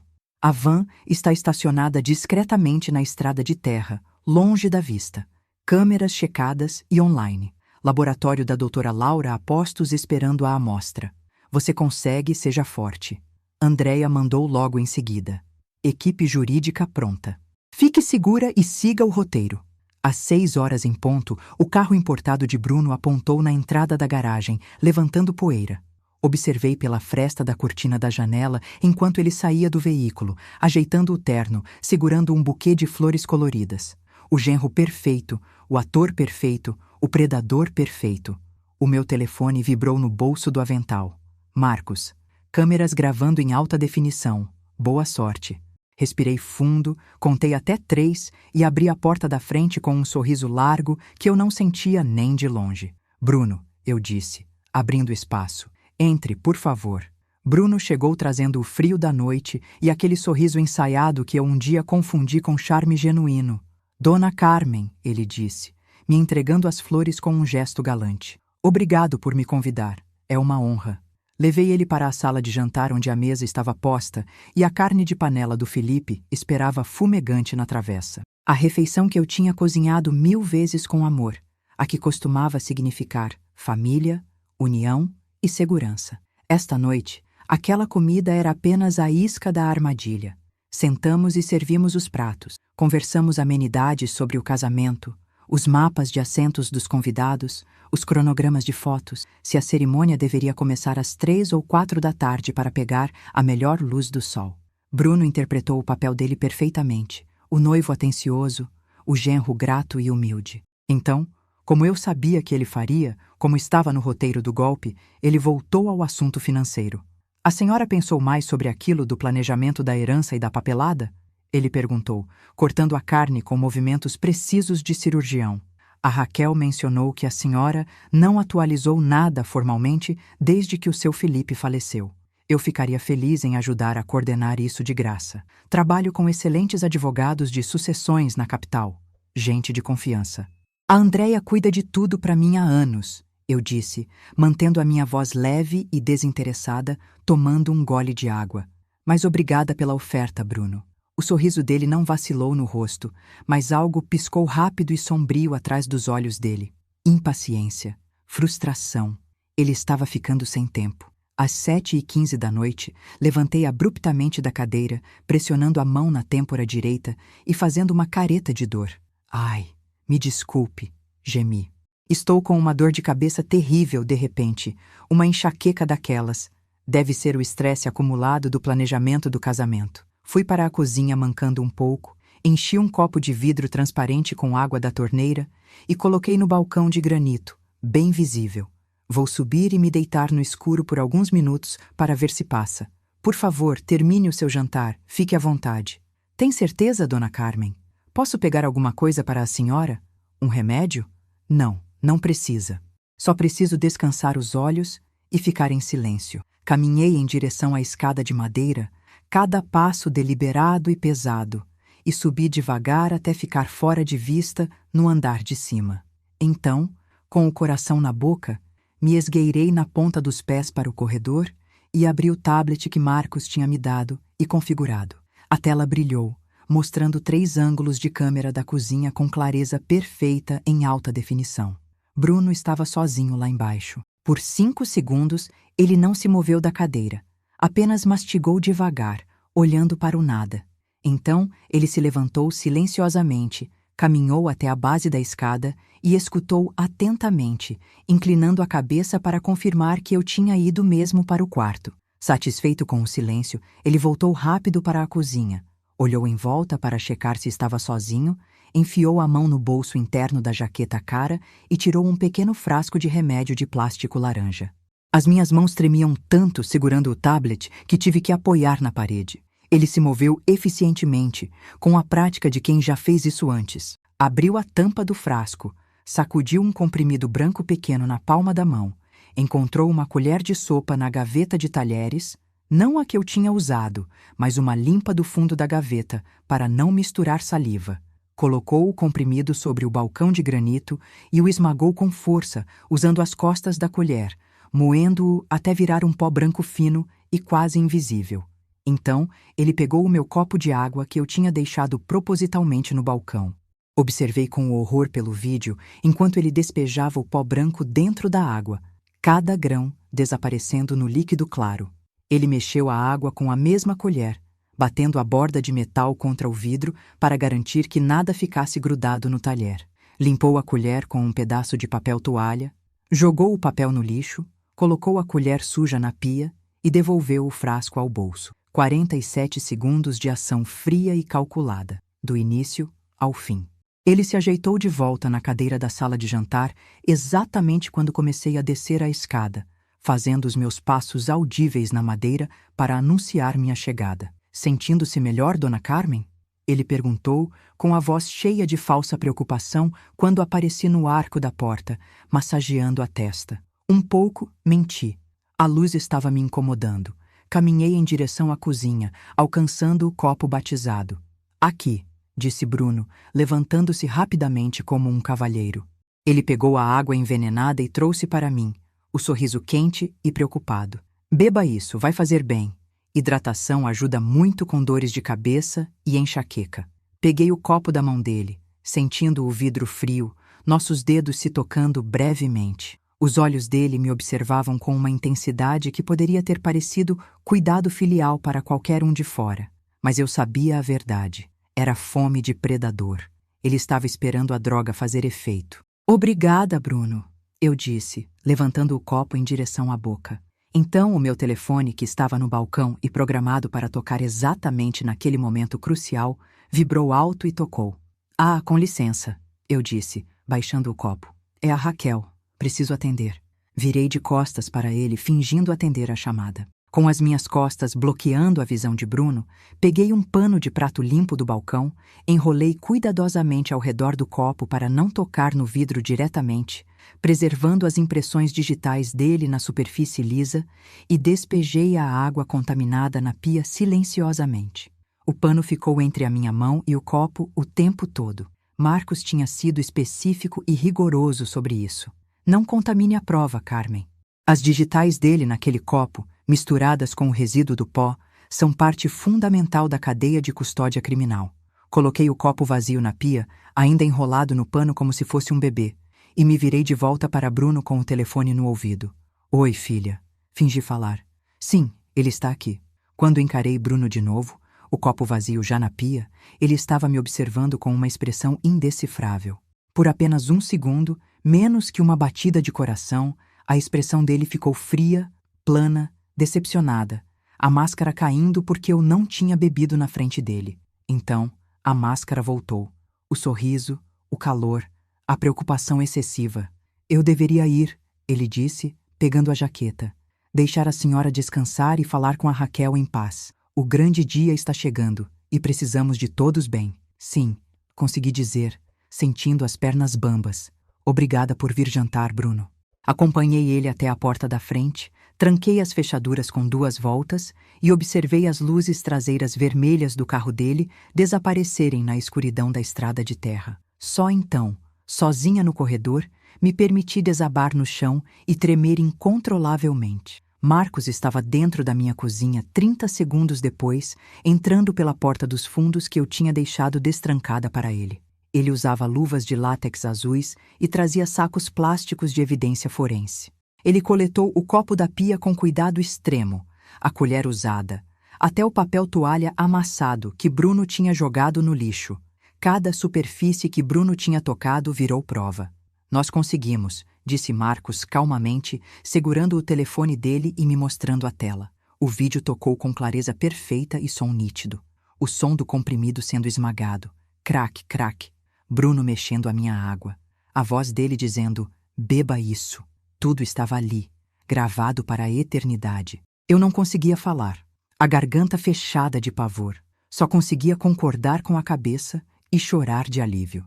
Na manhã seguinte, bem cedo, a doutora Laura ligou para o meu celular com os resultados da análise. A voz dela estava tremendo de raiva contida. Algo que eu raramente ouvia naquela mulher sempre tão profissional e controlada. Zolpidem, confirmou ela, sem nem dizer bom dia. A substância encontrada no resíduo do copo e na colher é hemitartarato de zolpidem, em alta concentração. Ela fez uma pausa dramática, ouvindo minha respiração do outro lado. Carmen, a dose que isolamos na amostra é de 20 miligramas. Isso é o dobro da dose terapêutica máxima recomendada para um adulto saudável. E para uma pessoa da sua idade e constituição física, isso é uma bomba química. O que teria acontecido comigo, Laura? Perguntei, sentindo um frio na espinha, precisando ouvir a verdade nua e crua. Se você tivesse bebido aquele copo inteiro, Carmen, o efeito teria sido devastador e rápido. Em 20 minutos você estaria completamente desorientada, sem coordenação motora, falando frases desconexas, tendo alucinações visuais. Provavelmente teria desmaiado ou entrado em um estado de sonambulismo profundo. Se estivesse sozinha em casa, poderia ter caído da escada, batido a cabeça na quina de um móvel, aspirado o próprio vômito enquanto dormia. É uma tentativa de lesão corporal grave, no mínimo. Ela não precisou terminar a frase para eu entender o resto. Ele não queria apenas me fazer parecer louca para o juiz. Ele não se importava se eu morresse no processo. Para ele, eu era apenas um obstáculo a ser removido, um dano colateral aceitável na vingança dele.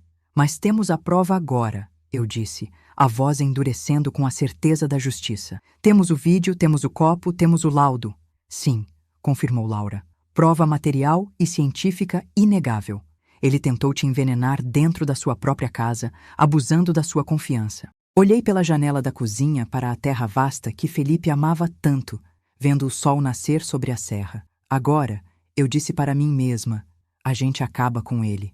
A última semana antes do casamento foi um teatro macabro, uma peça onde só eu sabia o final do roteiro.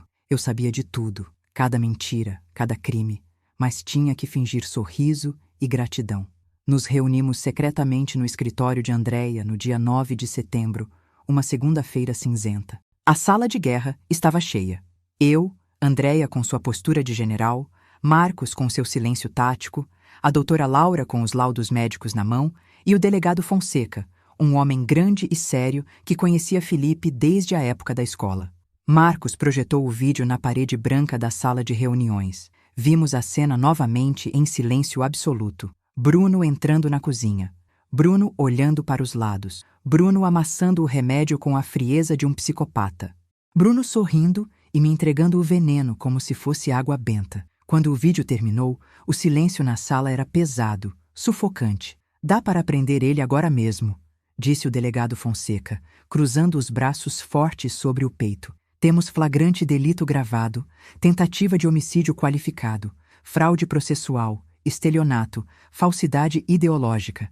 E ainda tem o mandado de prisão antigo do outro estado que eu já verifiquei e está ativo. Posso mandar uma viatura buscar ele no hotel agora. Não, eu disse, levantando da cadeira. Todos os rostos na sala se viraram para mim surpresos. Não quero que ele seja preso agora. Carmen, isso é perigoso. Andréia começou a argumentar, preocupada com minha segurança. Me escuta, eu a cortei, firme.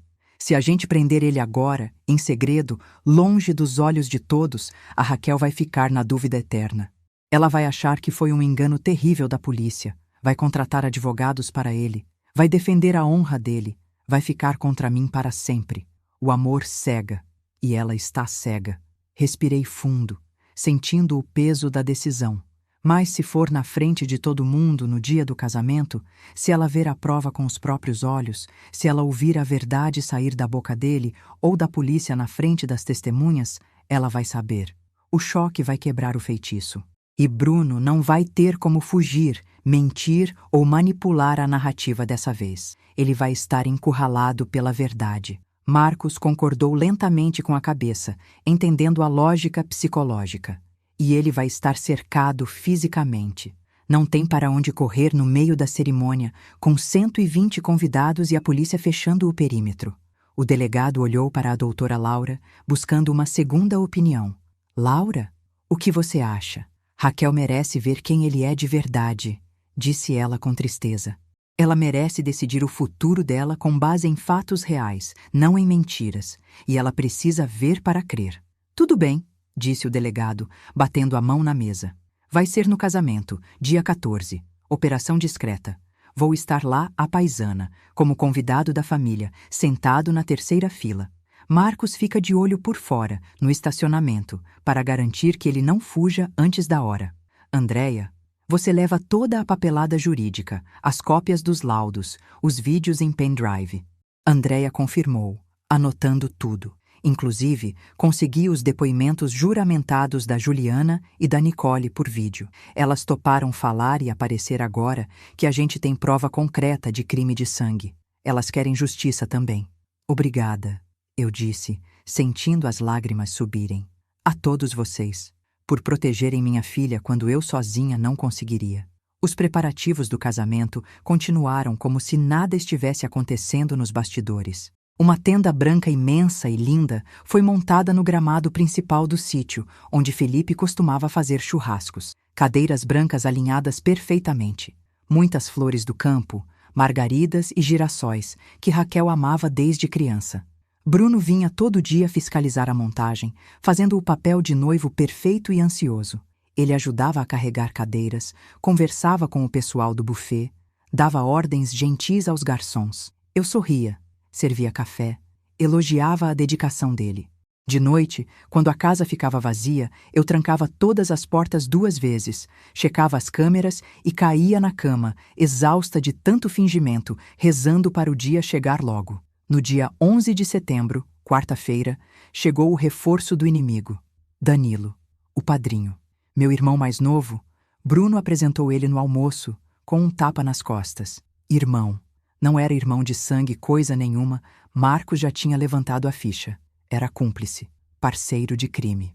Danilo tinha a mesma conversa mole, o mesmo olhar avaliador que despia a casa de seus valores. Me chamou de sogra querida e tive vontade de vomitar no meu prato. Marcos mandou mensagem no meu relógio. Danilo confirmado, identidade real, Daniel Souza. Estava com Bruno, Breno nos golpes anteriores em Santa Catarina e no Paraná. É o olheiro e o contador da quadrilha. Vamos levar os dois de uma vez só. Na quarta-feira à tarde, precisando de ar puro, fui ao cemitério da cidadezinha. O túmulo de Felipe era simples, de granito cinza como ele queria. A inscrição dizia apenas Felipe Caldwell, construtor, marido, pai, 1958 a 2021. Sentei na grama fria ao lado da lápide e conversei com ele como se ele estivesse sentado na varanda. Queria você aqui, Felipe, eu disse, passando a mão na pedra fria. Você ia saber exatamente o que fazer com esses dois. Você ia expulsar eles a pontapés daqui. O vento da tarde bateu nos pinheiros ao redor, fazendo aquele som de sussurro, e por um momento pareceu que ouvi a voz grave dele na minha mente. Você já sabe o que fazer, Carmen. Você sempre soube. Você é forte como a fundação dessa casa. Tô protegendo o que você construiu, meu amor, sussurrei para a terra. A terra, a família, a honra do seu nome. Não vou deixar o filho daquele homem destruir nossa filha por uma vingança doentia. A serra estava linda ao fundo, dourada pelo sol poente. Felipe amava aquela vista mais que tudo. Dizia que o campo ensinava o que importava na vida. Raízes fortes, família unida e trabalho honesto. Bruno, ou Breno, e seu comparsa Danilo não entendiam nada disso. Eles eram gafanhotos, pragas que vinham, consumiam e iam embora. Mas dessa vez, a praga ia encontrar o veneno certo. Sexta-feira à noite foi o churrasco de véspera, para a família íntima e os padrinhos que já tinham chegado de viagem. Raquel estava lá com Bruno, os dois vestidos de branco, lindos como em uma revista. Mas minha filha estava estranha, quieta. Ela checava o celular a cada 5 minutos, olhava para o horizonte, perdia o fio da meada nas conversas. Tudo bem, filha? Perguntei, me aproximando dela perto da churrasqueira. Ela me olhou com olhos arregalados, cheios de medo contido. Tudo, mãe, disse rápido demais, desviando o olhar. Só a ansiedade de noiva sabe como é. Mas a mão dela tremia visivelmente segurando o copo de refrigerante. O gelo batia no vidro. Clink. Clink, clink. Ela sabia de alguma coisa. O instinto de mãe me dizia que a bolha estava prestes a estourar antes da hora. O dia do casamento amanheceu frio, com geada na grama e um céu azul límpido de inverno. A casa estava cheia de maquiadores, cabeleireiros, fotógrafos. Eu estava no quarto de Raquel, ajudando a fechar os 30 botões de pérola nas costas do vestido de renda. Minhas mãos estavam firmes, focadas na missão, mas meu coração batia forte contra o peito, um tambor de guerra. Mãe, Raquel disse de repente, a voz falhando, quebrando o silêncio festivo do quarto. Olhei para ela pelo reflexo do espelho grande. O olhar dela não era de noiva feliz, era de pavor puro. Preciso te contar uma coisa agora. Ela se virou bruscamente, a saia de tule farfalhando. A mão dela tremia violentamente quando ela enfiou os dedos dentro do buquê de flores brancas que estava sobre a cama e tirou um papelzinho de caderno dobrado em 4. Ela me entregou o papel como se ele queimasse. Abri devagar. Eram 3 palavras escritas com letra trêmula, borrada de lágrimas. Mãe, me ajuda. Raquel, o que é isso? Perguntei, sentindo o chão sumir. Quinta à noite, disse ela, começando a chorar baixo para não borrar a maquiagem cara. Fui fazer uma surpresa no hotel do Bruno na cidade. Ele disse que ia dormir cedo, mas eu queria ver ele. A porta do quarto estava meio aberta, encostada. Ouvi vozes lá dentro. Ouvi ele e o Danilo conversando e rindo alto. Meu sangue gelou nas veias. O que você ouviu, filha? Ouvi tudo, mãe. Tudo.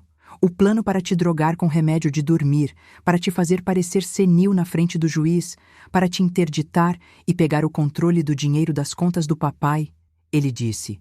Ele disse com todas as letras que eu era uma burra apaixonada, fácil de manipular, por confiar nele cegamente. E eles riram. Riram de como iam destruir nossa família e vender o sítio para pagar dívidas de jogo, tudo por vingança contra o papai, por causa daquela falência antiga. Eu não queria acreditar no que os meus ouvidos estavam escutando, mãe. Ela soluçou, apertando minhas mãos com força, borrando o rímel nas bochechas pálidas. Tentei me convencer a noite toda de que tinha entendido errado, de que era uma brincadeira de mau gosto entre homens bêbados, mas eu sei o que ouvi, cada palavra cruel, cada risada debochada. Não posso me casar com ele, não posso dizer sim para um monstro que quer te destruir e cuspir na memória do papai.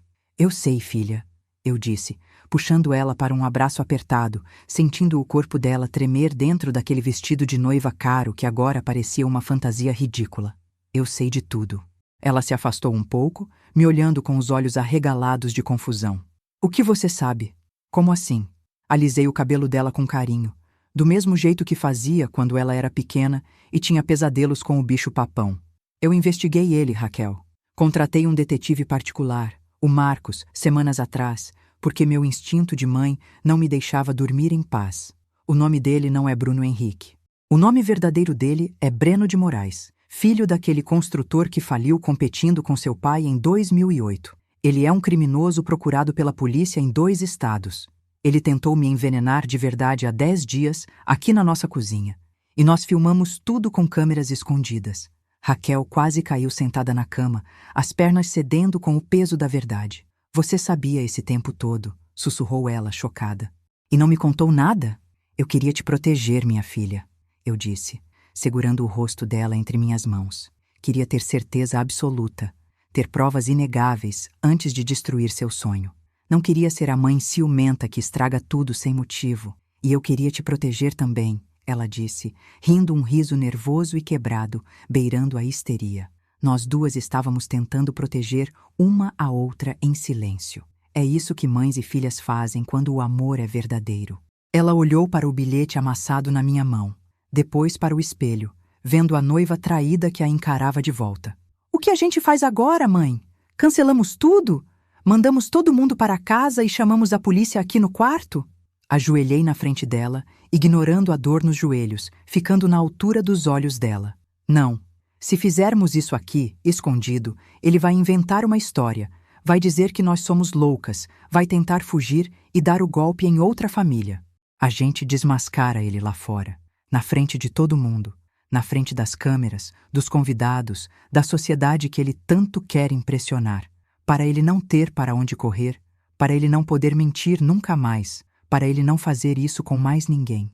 Teve outras mulheres antes de você, Raquel, outras vítimas que pagaram caro. Apertei as mãos geladas dela. Você topa fazer isso? Você tem coragem de descer lá e acabar com a farsa dele no altar? Raquel mudou a expressão lentamente. O medo e a tristeza nos olhos dela endureceram, virando raiva fria, determinação pura. Ela era filha de Felipe Caldwell, afinal de contas, e tinha o mesmo aço na espinha que o pai.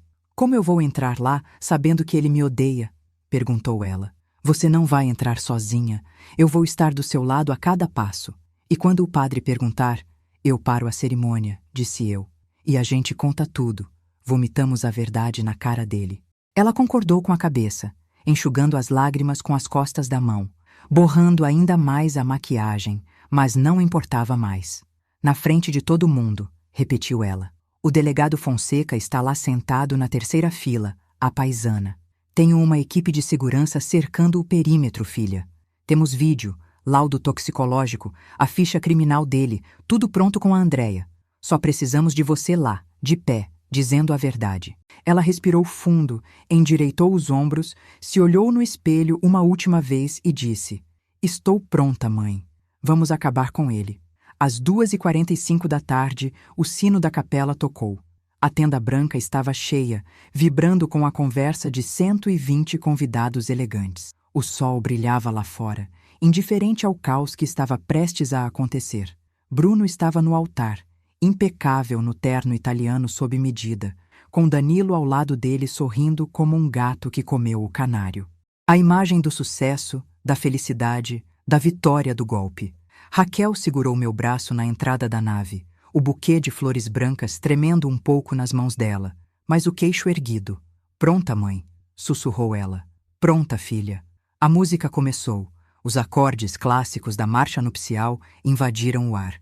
Entramos. Cada passo no tapete vermelho parecia que a gente estava marchando para uma guerra, não para um casamento. Todos os rostos se viraram para nós, sorrindo, admirando a noiva, sem saber que estavam testemunhando uma cena de crime prestes a ser revelada. O cenário estava lindo, cinematográfico, a serra azulada ao fundo enquadrando a tenda. Tudo parecia um sonho perfeito de comercial de margarina, mas era tudo uma mentira podre por dentro. Vi o delegado Fonseca na terceira fila, de terno cinza, com a mão perto do paletó onde eu sabia que estava a arma e o distintivo. Doutora Laura estava na primeira fila, tensa. Andréia com a pasta de couro preta no colo, como um escudo. Marcos devia estar escondido em algum lugar nas sombras, vigiando as saídas. Chegamos ao altar. Bruno abriu aquele sorriso radiante e falso, estendendo a mão para pegar a de Raquel. Danilo se mexeu, inquieto, ajeitando a gravata, talvez sentindo a tensão elétrica no ar. Raquel soltou meu braço e ficou ao lado do homem que planejou destruir nossa vida, sem olhar na cara dele. Amados, o celebrante começou, com aquela voz impostada e solene. Estamos reunidos aqui hoje, diante de Deus e destas testemunhas, para unir Raquel e Bruno em sagrado matrimônio. Sentei na primeira fila reservada para a mãe da noiva e esperei, com as mãos cruzadas no colo para não tremerem. O celebrante falou as coisas bonitas de sempre: amor, respeito, fidelidade, na alegria e na tristeza. Cada palavra sagrada saindo da boca dele me dava nojo, sabendo quem estava ouvindo. A cerimônia parecia durar horas, cada segundo arrastado, até que chegou a hora fatal, o momento da verdade. Se alguém aqui presente souber de alguma razão legal, moral ou espiritual para que este casamento não se realize, fale agora ou cale-se para sempre. O silêncio caiu sobre a tenda, apenas o som do vento nas árvores. Eu levantei. O barulho da minha cadeira raspando no chão foi como um tiro. Todo mundo olhou para mim, 120 pares de olhos chocados. Pare, eu disse alto, minha voz ecoando clara e forte, sem tremer. Pare a cerimônia agora. O povo começou a cochichar, um murmúrio de confusão correndo pelas fileiras. Bruno vacilou o sorriso por um milésimo de segundo, os olhos correndo de um lado para o outro, mas tentou manter a pose de noivo compreensivo. Dona Carmen, disse ele, com aquela voz mansa de bom moço. O que houve? A senhora está se sentindo bem? Raquel, eu cortei ele, ignorando a existência dele. Olhei fixamente para minha filha. Conta para eles, filha. Conta o que você ouviu. Raquel se virou lentamente para os convidados, dando as costas para Bruno. O vestido branco balançou com o vento frio da serra. Ela respirou fundo, engolindo o choro, e soltou a bomba. Quinta-feira à noite, disse ela, com a voz firme, projetando para o fundo da tenda. Fui ao hotel do Bruno fazer uma surpresa. A porta estava aberta. Ouvi ele e o Danilo conversando e rindo. Eles falavam em detalhes sobre drogar a minha mãe com remédios para pegar o controle do dinheiro dela. O barulho aumentou instantaneamente. Gente levantando das cadeiras para ver melhor. Sussurros de choque. Ele chamou ela de a velha. Raquel continuou, as lágrimas começando a cair, mas a voz ganhando força e raiva. Disse que eu era uma idiota apaixonada por não perceber o golpe. Disse que ia vender o sítio assim que conseguisse a minha assinatura.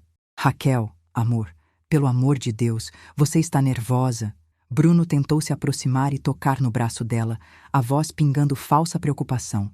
Isso é estresse de noiva, querida. Você entendeu tudo errado, está alucinando de ansiedade. Não me toca!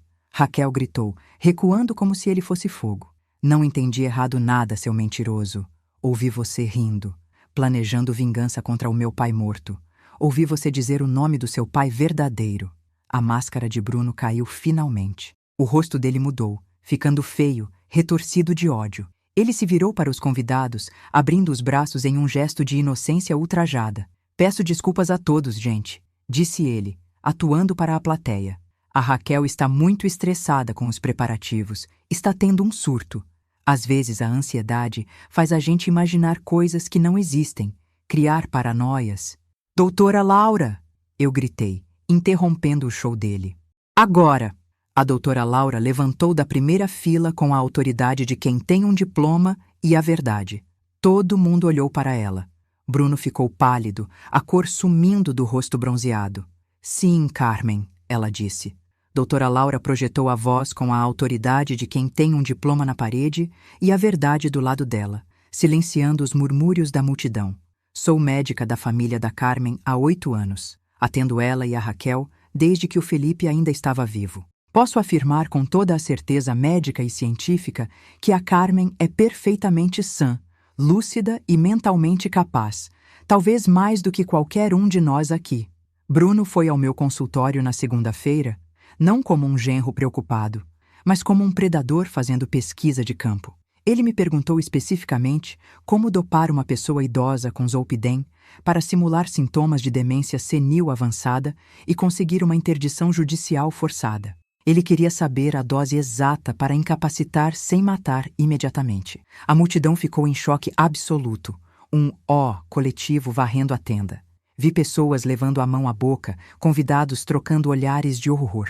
Eu levantei a voz novamente, aproveitando o momento de vulnerabilidade dele. Bruno Henrique é um nome falso, inventado para esconder um passado sujo. O nome verdadeiro dele, o nome que está na certidão de nascimento e na ficha policial, é Breno de Moraes. Ele é um criminoso procurado pela justiça em 2 estados por estelionato e falsidade ideológica. Bruno ficou branco como o papel, os olhos arregalados de pânico. Danilo, ao lado dele, parecia que ia vomitar no terno caro, olhando para os lados procurando uma rota de fuga que não existia. O pai dele, Augusto, era dono de uma construtora que faliu em 2008, tentando competir desonestamente com a empresa do meu marido Felipe. O pai dele se matou por causa das dívidas e da vergonha. E o Breno planeja essa vingança doentia há 14 anos, alimentando o ódio. Expliquei tudo rapidamente, mas com detalhes, para que ninguém tivesse dúvida. As outras vítimas, Juliana e Nicole, as famílias que pagaram o silêncio dele, os golpes anteriores. Raquel segurou minha mão com força, buscando apoio. 10 dias atrás, eu disse, apontando o dedo para ele. Ele colocou 20 miligramas de remédio moído na minha água dentro da minha própria cozinha. Nós temos o vídeo dele fazendo isso em alta definição. Temos o laudo do laboratório provando o veneno. Aí o povo gritou mesmo indignado. 20 miligramas, continuei, implacável. Uma dose dessas podia ter me matado, podia ter me feito cair da escada, podia ter causado um acidente fatal. Isso é mentira! Bruno gritou, mas a voz dele falhou. aguda e desesperada. Essa velha é louca! Ela está inventando tudo isso para separar a gente. Andrea tem as provas materiais aqui e agora. Apontei para a primeira fila. Andrea levantou da cadeira com a pasta preta aberta, mostrando os documentos para quem quisesse ver. Tenho tudo aqui, excelências. O vídeo do flagrante, o exame toxicológico assinado pelo laboratório, a ficha criminal dele com o mandado de prisão aberto, os depoimentos das vítimas anteriores. Isso não é fofoca de família. Isso é tentativa de homicídio qualificado, estelionato e formação de quadrilha. Bruno olhou em volta, girando o corpo, procurando um aliado, um rosto amigo, mas só encontrou desprezo e choque. Vocês não podem provar nada disso, gritou ele, suando frio. Já provamos, eu disse com calma mortal. O delegado Fonseca levantou da terceira fila. Ele é um homem grande, imponente, e quando abriu o paletó para mostrar o distintivo dourado e a arma no cinto, o silêncio foi total e absoluto. Breno de Moraes, disse ele, andando pelo corredor central até o altar com passos pesados. Você está preso. A voz do delegado ecoou pela tenda. O senhor tem um mandado de prisão preventiva em aberto por estelionato e agora será indiciado em flagrante por tentativa de homicídio e falsidade ideológica. Bruno tentou recuar, tropeçando no degrau do altar. Não tenho nada a ver com isso. Foi ideia do Danilo, gritou ele, tentando entregar o comparsa para se salvar. O policial à paisana, que estava sentado no fundo, apareceu correndo e algemou os braços dele para trás com força profissional. O clique metálico das algemas fechando foi o som mais bonito que eu já ouvi. Você tem o direito de ficar calado, disse o delegado, recitando a lei. Tudo o que disser poderá e será usado contra você no tribunal. Danilo tentou correr para a saída lateral da tenda, derrubando uma cadeira, mas Marcos apareceu do nada, saindo das sombras como um fantasma, e barrou a passagem dele com um golpe rápido de defesa pessoal. Danilo foi ao chão e foi algemado também, chorando como uma criança. Os dois irmãos, os dois golpistas que acharam que podiam destruir minha família, saíram algemados no meio do casamento, arrastados pela polícia, passando pelo arco de flores, passando pelos convidados que abriam caminho com nojo. Bruno gritava, xingava, ameaçava processos, mas foi colocado no banco de trás da viatura com a cabeça baixa.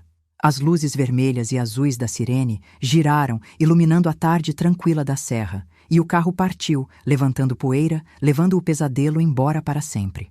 Raquel me abraçou ali mesmo no altar vazio e chorou tudo o que tinha para chorar, soluçando no meu ombro, sujando meu vestido de maquiagem, tremendo de alívio e dor. Acabou, filha, eu disse, acariciando as costas dela. Acabou. O monstro se foi. Sentamos na varanda de casa no fim da tarde, ainda com as roupas de festa, olhando o pôr do sol tingir a serra de roxo e laranja. O silêncio da casa era diferente agora. Era um silêncio de paz, de limpeza. Conversamos sobre tudo o que tinha acontecido, sem segredos. A mentira dele, a dor da traição, o alívio de ter escapado por pouco. Sinto muito, mãe, ela disse, com a voz rouca de tanto chorar. Eu quase deixei ele entrar na nossa vida e destruir tudo. Não sinta, querida. A gente se protegeu. Mães e filhas fazem isso. Meses depois, em dezembro, estávamos no jardim reformado, com as flores de verão desabrochando. O julgamento foi rápido graças às provas contundentes que reunimos. Breno, por ser reincidente e pela gravidade da tentativa de envenenamento contra idoso, pegou mais de 15 anos de cadeia em regime fechado, sem direito à fiança. Danilo, como cúmplice, pegou 6 anos. Raquel estava se recuperando bem, fazendo terapia intensiva, voltando a sorrir, voltando a desenhar. Contei para ela naquela tarde sobre o dinheiro todo. Abri o jogo sobre os 45 milhões reais do patrimônio. Ela ficou muda por 1 minuto, digerindo a informação. Por que não me contou antes, mãe? Perguntou ela sem raiva, apenas curiosa. Porque seu pai queria que você construísse sua própria vida primeiro, seus próprios valores, antes de ter o peso e a facilidade do dinheiro. Ele queria que você soubesse quem você era sem a conta bancária. Agora, sentadas no banco de pedra do jardim onde as cinzas de Felipe foram espalhadas, a gente olhava a vista eterna das montanhas. Dinheiro não compra isso, eu disse, apontando para a paz do vale. Mas compra a segurança para proteger a gente de gente ruim como o Breno. É para isso que serve a herança, para ser um escudo, não uma muleta. Raquel encostou a cabeça no meu ombro, fechando os olhos. Te amo, mãe. Obrigada por me salvar. Te amo, filha. Eu sempre vou te salvar. Se eu pudesse dar um conselho final para quem está ouvindo minha história, seria esse. Confie no seu instinto visceral. Não espere ter certeza absoluta, preto no branco, para começar a se proteger. Se algo parece errado, se o comportamento muda, se as perguntas são estranhas, provavelmente está errado. Proteja quem você ama com unhas e dentes e use a lei a seu favor. Essa história serve de alerta para todas as famílias. Golpistas existem, são encantadores, pacientes e cruéis, e eles miram em quem está vulnerável emocionalmente. Não deixe acontecer com você. Se essa história te ajudou a abrir os olhos, compartilhe. Obrigada por assistir.